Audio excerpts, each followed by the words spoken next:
Acara ini dipersembahkan oleh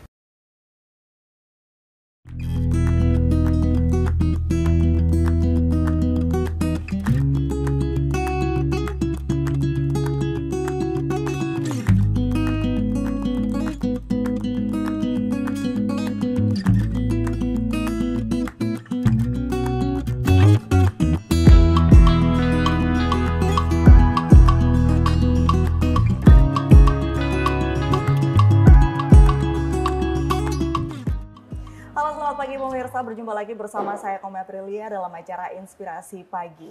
Nah pemirsa, Surabaya telah memiliki 2 rumah sakit umum daerah yang telah dikelola oleh Kota Surabaya dan menjawab kebutuhan layanan kesehatan bagi warga Surabaya yang berada di Surabaya Timur. Kini pemerintah Kota Surabaya telah membangun rumah sakit umum daerah di daerah Surabaya Timur, tepatnya di Mendokan Asri, yang saat ini pembangunannya kurang lebih sekitar 58%. Nah, tapi sejauh mana rumah sakit umum daerah ini telah dibangun, kemudian nanti akan seperti apa rumah sakit ini? Saat ini saya sudah bersama dengan Ibu Ajeng Wirawati selaku Wakil Ketua Komisi D DPRD Kota Surabaya. Selamat pagi, Ibu. Pagi, apa Mbak. kabar hari ini? Alhamdulillah. Baik ya. Sehat selalu. Sehat sekali. Baik, Ibu. Ini masalah pelayanan kesehatan masyarakat di Kota Surabaya sebenarnya yang saat ini salah satu usaha dari pemerintah kota itu banyak sekali ya, mulai dari RSUD, kemudian kemarin juga baru diresmikan R1N1, kemudian ada ambulans juga. Nah ini sebenarnya kalau kita bicara soal R1N1 dulu, apa sih yang melatar belakangi sampai akhirnya Wali Kota Surabaya ini mempunyai program R1N1, 1 RW, 1 nakes?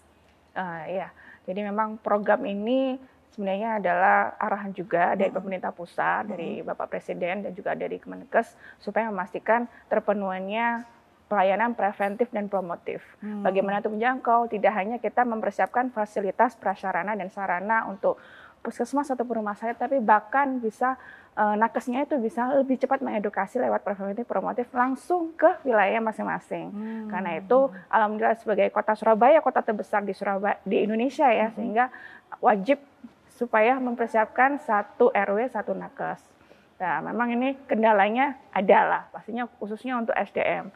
Karena kita jumlah RW kita banyak, kurang lebih ada 1.300 lebih ya. Tapi alhamdulillah kita sudah mendata yang bisa membutuhkan, kurang lebih yang lebih membutuhkan pelayanan ini adalah kurang lebih 1.100 RW. Sehingga kita kemarin juga mengupayakan terpenuhinya para nakes ini. Bagaimana pelayanan jangan sampai juga memberatkan kinerja dari para nakes. Ini kan memang konsepnya yang di awal kita gagaskan melalui gotong royong. Bagaimana peduli dan juga preventif dan juga promotif. Sehingga mungkin dari pihak masing-masing ketua RW bisa lebih memberikan sharing lebih banyak ataupun bisa konsultasi langsung kepada nakes yang ditempatkan di wilayahnya masing-masing.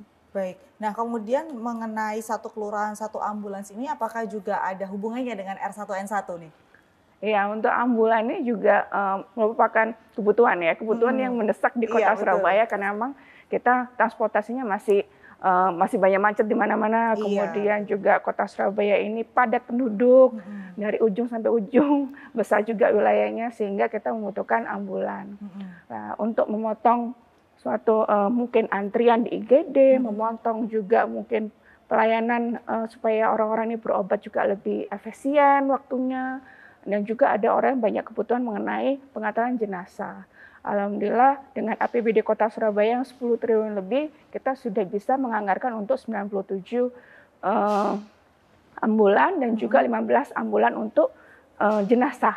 Nah ini memang harus digunakan secara gratis. Kita dari DPRD dan juga Komisi D mengingatkan berkali-kali jangan sampai pelayanan yang didapatkan oleh warga Kota Surabaya yang telah membayarkan melalui APBD ini merasa tidak puas, seperti itu. Baik, jadi memang sudah banyak sekali ya langkah yang diambil oleh pemerintah Kota Surabaya untuk memaksimalkan pelayanan kesehatan terutama untuk masyarakat yang berada di pelosok begitu ya Bu ya. Iya. Karena kalau ini 1 kelurahan 1 ambulans itu kan sudah cukup banyak, sama seperti yang tadi 1 RW 1 nakes gitu. Iya. Nah berarti kebutuhan nakes di Kota Surabaya ini sangat banyak. Kemudian sekarang sudah ada lagi RSUD yang sedang dibangun di Surabaya Timur. Sekarang bagaimana proses pembangunan di RSUD ini? Nah, RSUD ini sudah kita berjalan sejak tahun kemarin, sehingga juga dengan anggaran yang cukup besar ini, hampir 500 triliun ini, kita kurang lebih sudah berjalan kemarin 80%. 80%. Memang masih belum terlihat sekali, tapi paling tidak sudah ada towernya, kemudian juga instalasi untuk perairannya, kemudian juga lampu dan sebagainya. Jadi kita mengingatkan terus, karena memang anggaran ini dari warga kota Surabaya, dari APBD sudah disiapkan. Tapi bagaimana proyek ini bisa benar-benar berjalan sesuai dengan target, jangan sampai meleset. Nah, kan buat apa? Kita waktu ini kan juga itu menjadi hitungan juga, jangan sampai kita terhitung hutang juga kepada warga kota Surabaya. Bahwa memang kebutuhan rumah sakit ini sangat besar, karena memang kita tidak hanya melayani kota Surabaya saja, tapi juga sekitarnya. Alhamdulillah kan dengan program dari Bapak Jokowi dan juga lainnya, adanya BPJS, Kota Surabaya juga sudah UHC, sehingga kita memastikan tidak boleh ada warga yang ditolak berobat. Kendalanya akhirnya banyak juga antrian IGD dan sebagainya. Begitu. Baik, nah kalau kita bicara soal antrian IGD, apakah ini menjadi salah satu alasan sampai akhirnya dibangun RSUD di Surabaya Timur? Karena kalau bicara soal rumah sakit, sebenarnya rumah sakit di Surabaya itu kan banyak sekali ya Bu ya. Betul. Kalau RSUD yang dikelola kota Surabaya mungkin baru 2, tapi kalau yang dikelola provinsi ada, kemudian ada rumah sakit swasta dan lain sebagainya. Kalau dihitung banyak, tapi kenapa masih ada antrian di UGD nih Bu? Iya, memang itu menjadi evaluasi kita dari tahun ke tahun, apakah memang dirasakan ruang IGD kita kurang, ataukah memang sekarang tren penyakitnya naik, karena itu beberapa arahan ya, salah satunya tadi yang satu RW, satu nakes, ambulan, nah itu salah satunya kita juga memperkuat preventif promotif. Bahwa memang dalam kesehatan ini kan ada 4 macam, yaitu preventif, promotif, kemudian ada kuratif dan juga rehabilitatif yang memang diampu oleh rumah sakit dan juga puskesmas. Sehingga kita memang perlu di samping setiap tahun mungkin banyaknya penduduk semakin banyak, kemudian juga urbanisasi juga semakin ada, sehingga tantangan kita ke depannya memastikan pelayanannya bisa difasilitasi oleh pemerintah kota. Begitu, baik. Jadi ini menjadi salah satu alasan juga ya kenapa sampai akhirnya ada RSUD di Surabaya Timur begitu. Nah, kalau tadi kan rumah sakit ini sudah berjalan sekitar 80% pembangunannya. Apakah nanti bisa mencapai targetnya akan launching di bulan September? Karena kabarnya kan akan launching bulan September besok kan ini. Gimana ini Bu? Harapannya kita memang tetap tercapai launching untuk bulan September. Sehingga bisa segera membuka pelayanan di Surabaya Timur dan juga memotong antrian di rumah sakit lainnya, RSUD lainnya. Tetapi kembali lagi kita juga mengingatkan bahwa kita tidak hanya terfokus pada kuantitas kapan waktunya harus di launching, tapi juga kualitasnya. Sampai kita yang bangun sekarang dalam kondisi asal-asalan, baik itu instalasinya, baik itu bahan bangunannya, kita juga mengingatkan kembali lagi, jadi kita juga memastikan semuanya berjalan seimbang seperti itu. Tapi yang jelas kita memastikan semuanya proyek harus sesuai dengan waktunya seperti itu. Baik. Lalu kenapa baru sekarang pemerintah kota Surabaya membangun RSUD di Surabaya Timur? Ya itu memang harusnya dari dulu ya. Iya harusnya dari dulu. Karena kalau di Surabaya Timur kan udah lama sekali tidak ada rumah sakit, bahkan rumah sakit swasta juga nggak ada, jarang gitu kan. Kenapa baru sekarang pemerintah kota ini membangun RSUD? Ini kembali lagi kita adanya suatu hubungan dari pemerintah pusat. Kalau dulu mungkin kita memang masih ada 2 rumah sakit, RSUD BDH dan RSUD Suwandi. Tetapi BPJS UHC, nah ini kan barusan digegas tahun 2020 kita. Sehingga baru kita berpikiran, oke lah secara nilai orang-orang yang sakit, kemudian nilai klaim dan juga preminya ternyata masih bisa dihandle secara tepat oleh pemerintah pusat. Sehingga kita tidak ragu lagi untuk membuka rumah sakit. Atau bahkan kita menginginkan juga ada 2 rumah sakit lagi baru di wilayah selatan ataupun utara. Nah ini memang kembali lagi, kita harus saling bahu-membahu antara program dari pemerintah pusat dan juga pemerintah daerah. Baik, kemudian saat ini RSUD layanan apa saja yang nantinya akan ada di RSUD Surabaya Timur? Apakah sudah bisa langsung seperti Dr. Suwandi atau rumah sakit BDH gitu? Yang jelas sekarang kita masih mengarah pada spesialis dan juga pastinya dokter umum, kita masih diajukan pada rumah sakit tingkat C ya. Kemudian juga memastikan sementara ini kita secara kajian kita menginginkan adanya rumah sakit yang khusus menangani ibu dan anak. Ibu dan anak ini tidak hanya menangani secara kesehatan tapi juga psikis juga. Supaya mungkin tantangan lainnya mungkin bisa segera dilayani lebih baik di Rumah Sakit Surabaya Timur. Memang kedepannya saya harapkan sih adalah suatu diferensiasi masing-masing bidang seperti itu. Baik, berarti yang menarik dari RSUD Surabaya Timur ini nantinya akan terfokuskan begitu ya untuk pelayanan ibu dan anak, yang mana sebelumnya di RSUD sebelumnya ini tidak terfokus pelayanan ibu dan anaknya, begitu ya. Salah satu yang menarik kelebihan dari RSUD Surabaya Timur. Kemudian saat ini kan RSUD Surabaya Timur nantinya akan berada di kelas C. Apakah akan meningkat di kelas B? Yang jelas kita memastikan untuk pelayanan ini lebih bertambah. Kalau memang kita dari awal kita sudah ada tercukupi untuk pelayanan ibu dan anak dari segala anak masih kecil ataupun ibu juga hamil dan lansia dan tua. Nanti kita juga mendorong juga ada pelayanan untuk lainnya juga, entah itu kanker, tumor dan sebagainya. Yang jelas kita juga meminta sesuai dengan prosedur yaitu spesialis dan lainnya supaya lebih ada kajian yang memang lebih banyak diperlukan untuk warga Kota Surabaya. Nah, ini apakah salah satu persyaratan yang dibutuhkan untuk naik ke kelas B begitu, Bu? Ya, jadi yang diperlukan untuk naik kelas B salah satunya untuk menambah spesialis ya, dan juga pastinya bed. Nah, ini bednya kita sudah siapkan secara ruangannya sudah besar, tapi untuk menambah lagi kita membutuhkan kajian juga dan persetujuan dari kementerian. Baik, karena kan sekarang ini yang saya tahu pembangunan RSUD ini belum semua lahan dibangun begitu kan ya Bu ya, masih hanya sebagian saja dan sebagainya nanti menyusul begitu. Baik, kemudian apakah dengan adanya RSUD Surabaya Timur ini akan menjamin pemerataan layanan kesehatan di area Surabaya Ibu? Ya, nanti untuk menjamin saya kira masih belum, karena memang Surabaya Timur sendiri juga sangat banyak penduduknya dan juga bisa menjangkau wilayah di luar Surabaya Timur selama warga tersebut punya BPJS masih bisa ditangani. Sehingga saya harapkan nanti ke depannya kalau memang diperlukan dan juga bisa menambah PAD juga untuk Kota Surabaya, ada juga dibangun untuk rumah sakit di wilayah utara ataupun selatan. Sehingga warga Kota Surabaya ini bisa menjadi pusat kesehatan di wilayah Jawa Timur ataupun wilayah Indonesia bagian timur. Baik, gitu. Kalau tadi sedikit disinggung ada BPJS UHC. Iya, sebenarnya apa ini BPJS UHC ini, Bu?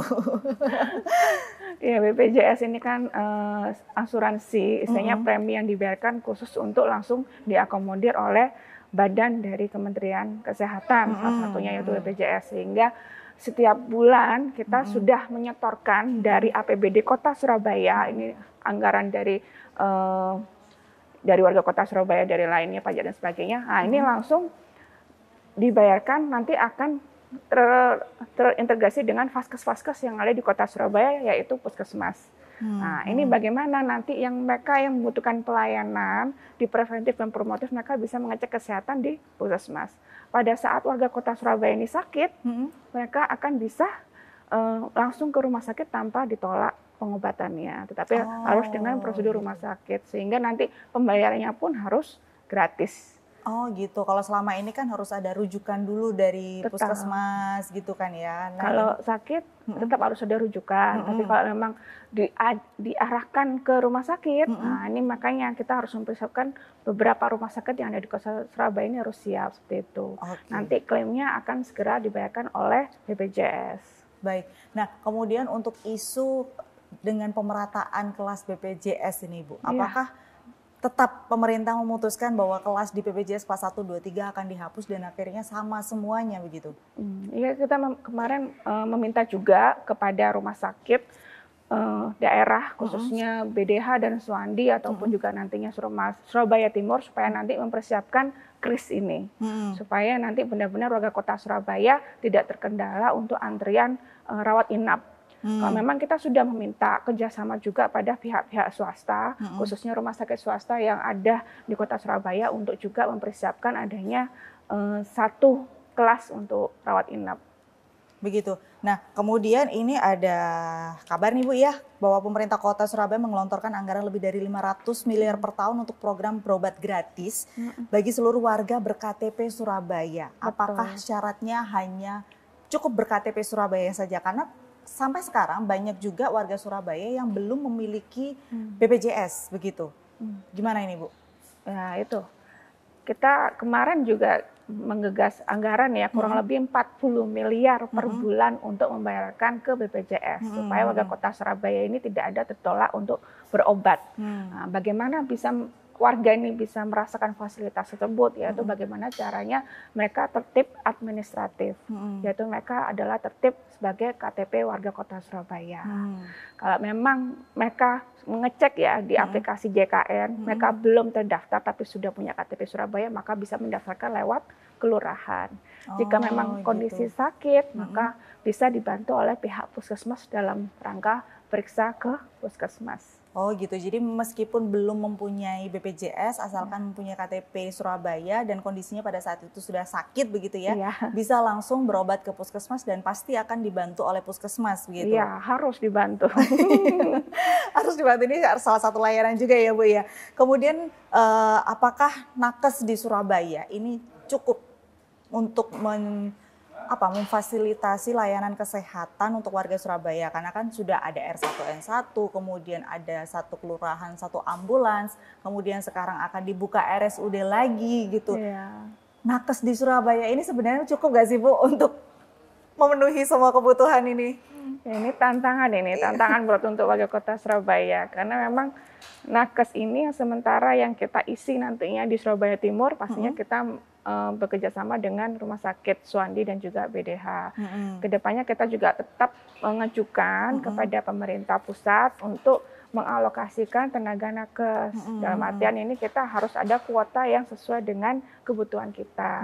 Kemarin kita sudah mengajukan kurang lebih 2.000 untuk pengisi SDM di Surabaya Timur, tapi alhamdulillah baru terisi atau disetujui kuotanya yaitu 900. 900. Berarti sisanya gimana ini? Kita akan mengajukan lagi tahun ini, ataupun saya juga minta untuk Dinas Kesehatan dan juga pemerintah kota terus melaksanakan dan mengadakan konsultasi ya kepada kementerian supaya bisa mengisi SDM yang diperlukan di Rumah Sakit Surabaya Timur.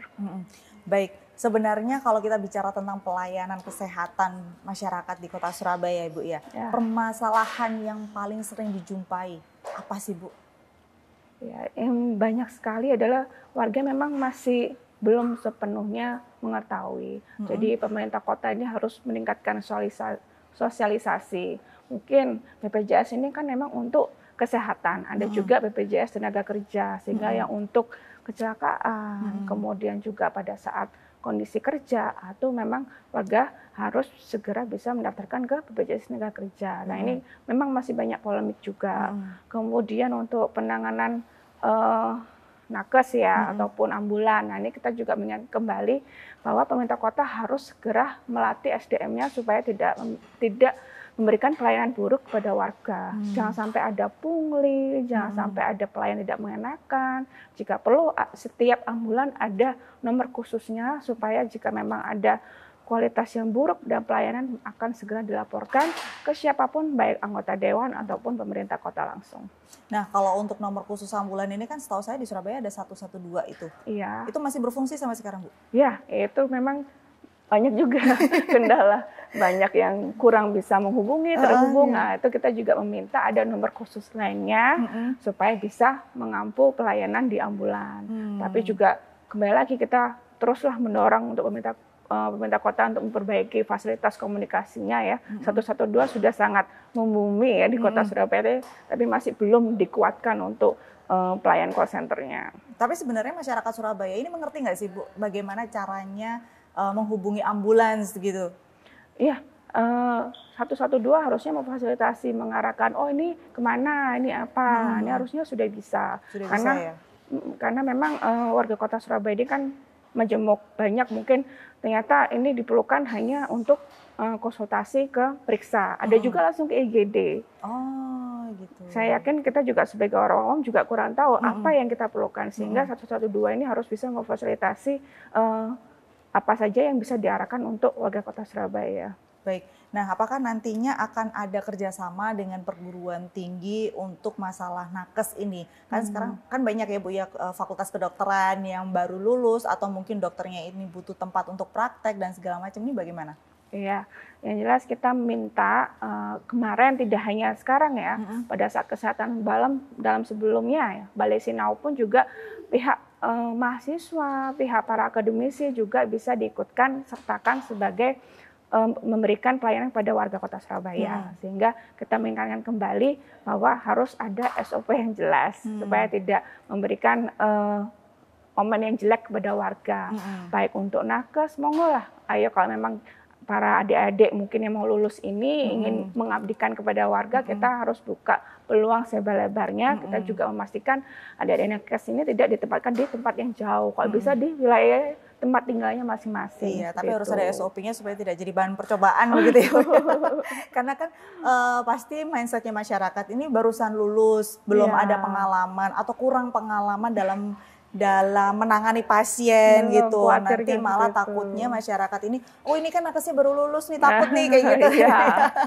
Nah, kemudian untuk pelayanan ambulans ambulans yang satu kelurahan, satu ambulans ini apakah nantinya akan ada biaya khusus atau bagaimana? Nah, itu kita dari DPRD tidak boleh ada biaya dari yang ditarik oleh warga Kota Surabaya. Kenapa? Kita sudah ada anggaran untuk BBM, kita sudah ada anggaran untuk gaji driver. Jadi sehingga saya juga mengharapkan pemerintah kota ini tidak boleh ya menindak tegas lah siapapun oknum ya, ataupun supir yang meminta pungutan liar kepada warga, apalagi warga tersebut sedang ada kesulitan.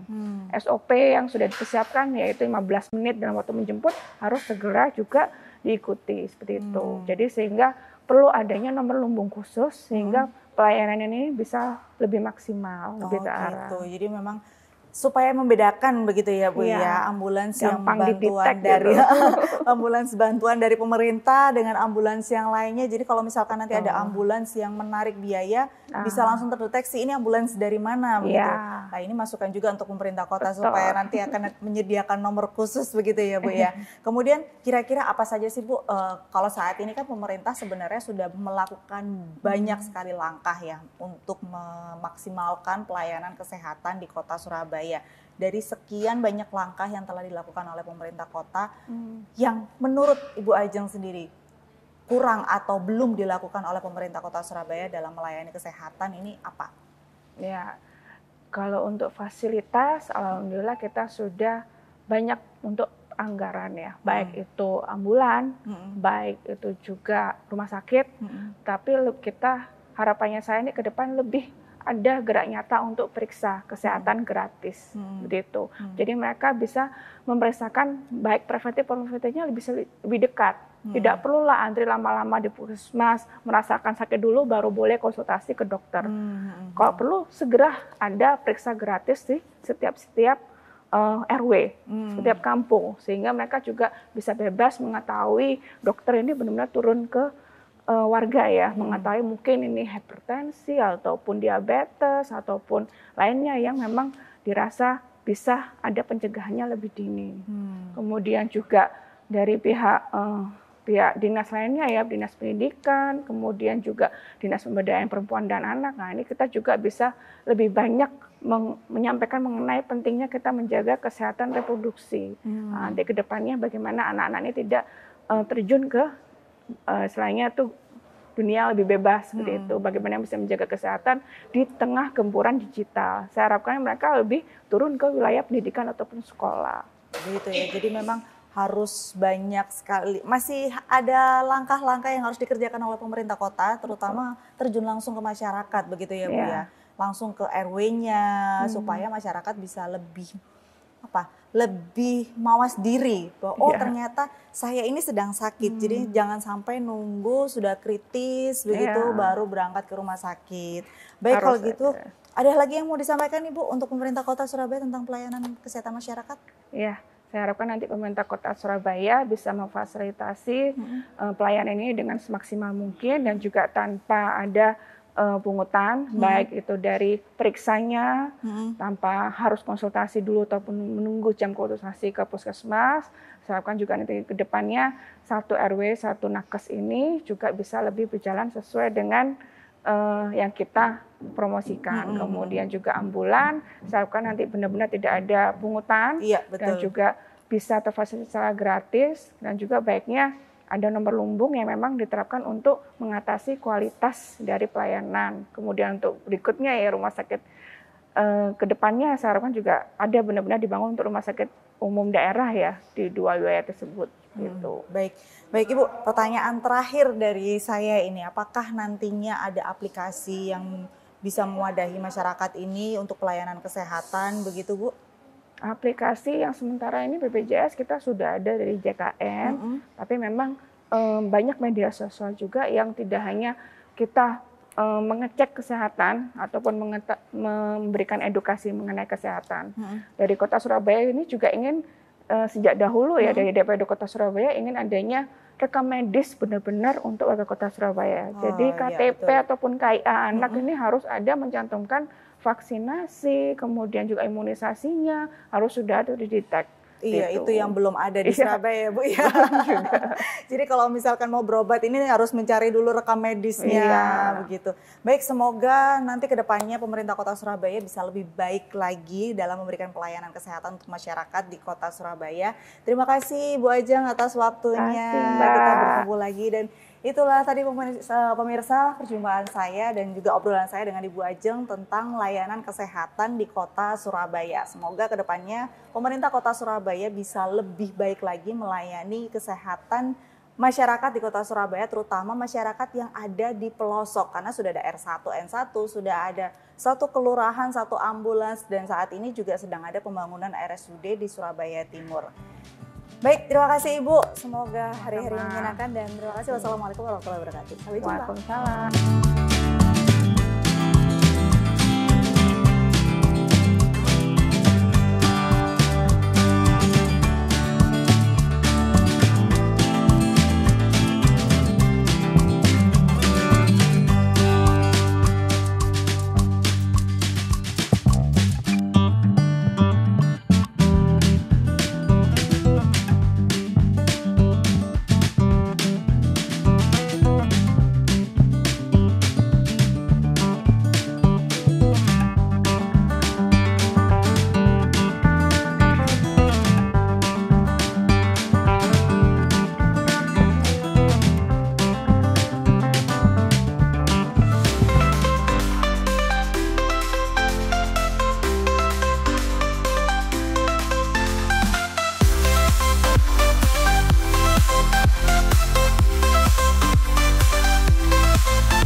Acara ini dipersembahkan oleh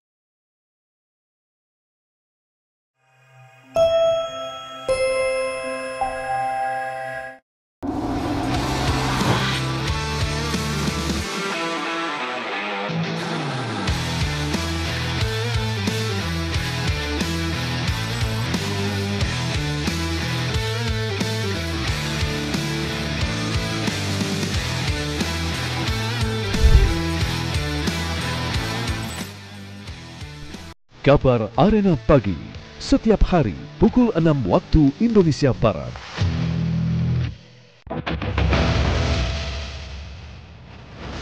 Pada para petinju terbaik dunia, disaksikan jutaan pasang mata.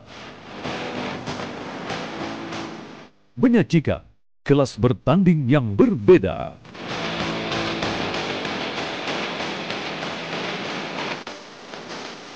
Saksikan Best World Boxing Sabtu dan Minggu jam 9 pagi hanya di TV One.